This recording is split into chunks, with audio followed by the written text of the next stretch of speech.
So we got to go ahead and talk about this whole situation involving a former quarterback by the name of Trevone Boykin, who gave some comments about Russell Wilson and how he does things at his house on Thanksgiving, and for whatever reason decided to put this on wax. I went to his house for Thanksgiving.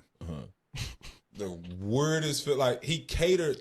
So no, you know, like, bro, I come from a traditional country ass black family. We doing that. If I got as much money as Russell Wilson, my whole family would talk about me so bad if I ain't fly everybody out there for Thanksgiving. And I'm sponsored by an airline. Yeah. Maybe he's not close to his family.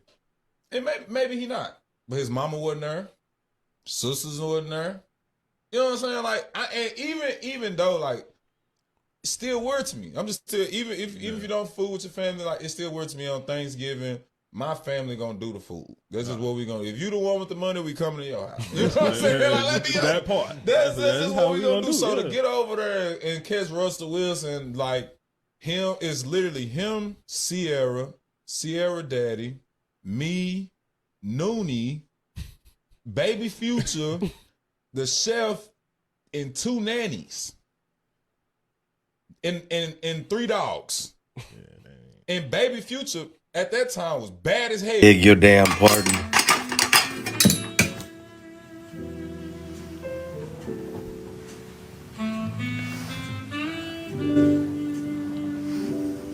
Did not see the camera.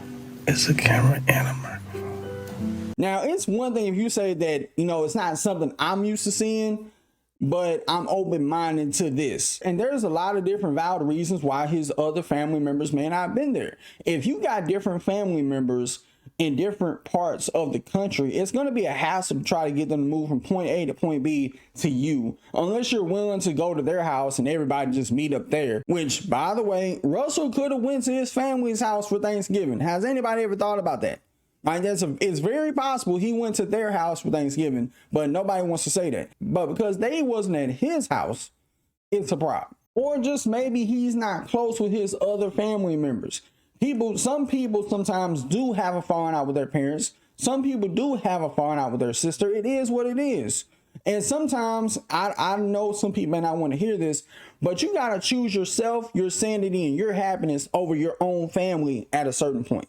I'm not saying just throw your family to the wayside completely, but I am saying if they try to get in the way of you being happy and sane, you got to make a choice. I understand it's family, but if family is trying to get in your way of you being happy, you got to cut them loose. Trevone Boykin didn't have to put all this shit on wax. And he clearly did this for a viral moment because nobody was talking about his puny ass podcast. And furthermore, nobody talks about his NFL playing career because he ruined it himself by putting hands and feet on a woman. There ain't no coming back from that. Hell, you can't even work at ESPN, no less. Now, this thing even gets a little bit more interesting with Unc and Ocho Cinco giving their opinion on this whole mess. Hey, Unc, I got a question. Oh, I got an answer for you, too. Why is he sharing that information anyway? Cause, see, that's what, not champ. Now you see why I don't have a whole lot of mofos at my house. See, he worried about somebody else's family. Your black ass there. He invited you. He looked at you like family. And what you do? Turn around and got diarrhea of the mind. You think you said it, tell us something. Man, I went to Russell house. That mansion, it was weird. Yeah, because he had an outsider in there. That was the weird part about it. That's why you don't let people come to your house, chat. Nobody. First of all, no. Me and my brother had money. Guess what Thanksgiving was always at? Grady's house. Even though we couldn't get back, it was always going to be there. When we had a big ass cookout on show, guess where it was? In Grady's backyard. Damn. I don't get it. I'm confused. Why is everybody always looking for a moment? Why is everybody always looking for a moment to go viral or to get you like 15 minutes? He lets you into his home on Thanksgiving, a special day. Okay, if the family wasn't there, maybe they don't get along. Maybe they don't see eye to eye. I mean, I don't get it. I don't get it either, Ocho. I don't understand. His family wasn't there, but you was there. But you take this opportunity now, years later, to talk about it. Because Russ ain't been in Seattle for a long period of time. Right. And now you bring this up. And I'm not gonna lie, I gotta agree with everything that they both said. Because you didn't have to put all this shit on wax years later just looking for some clout because nobody's checking for your dusty ass podcast. And doing this is the only way you're gonna get any type of brand recognition because you can't work at ESPN, you can't work in the league because of your own dumbass mistakes. And it never fails. Russell Wilson be minding his business. Meanwhile, you always gonna have somebody to try to kick his back in unprovoked. Now, if he fucks around and collapse back at Trevone Boykin, he can't cry foul. That's all I got to say about that.